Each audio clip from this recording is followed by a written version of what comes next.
આપની વાણી સત્ય પડી હોય એવું મને લાગે છે।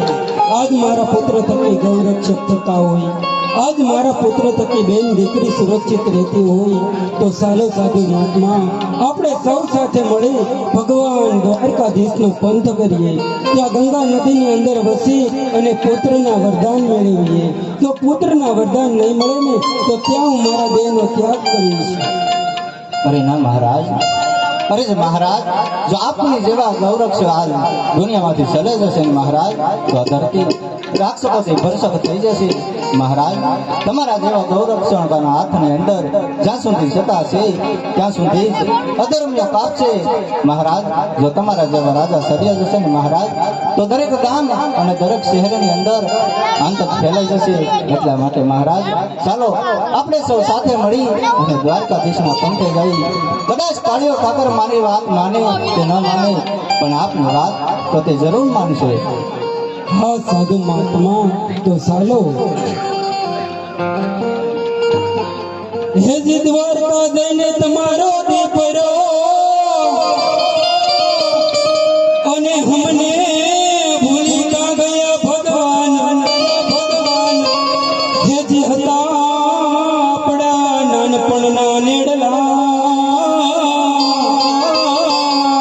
હરે તમે ભૂલી કા ગયા ભગવાન।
આપણે ચાલતા ચાલતા ઠેઠ દ્વારકાધીશ સુધી પહોંચી ગયા છીએ.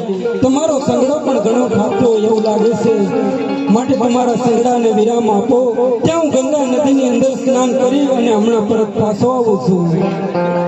ભલે મહારાજ, વિષમો ખાવા માટે આવો પવિત્ર ગંગા નદીનો કિનારો મળ્યો હોય તો આવો અવસર જવા ન દેવા મહારાજ. તો આજે ભગીરથ ગંગામાં સ્નાન કરી અને આરામ કરીશું. આપની આજ્ઞાથી સવારે પાછા આપણે દ્વારકાધીશના દેવળે જઈશું. ભલે સાધુ મહાત્મા.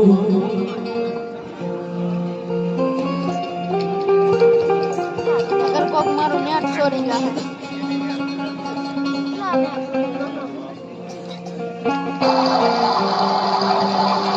કાલ જોવાનું હોય.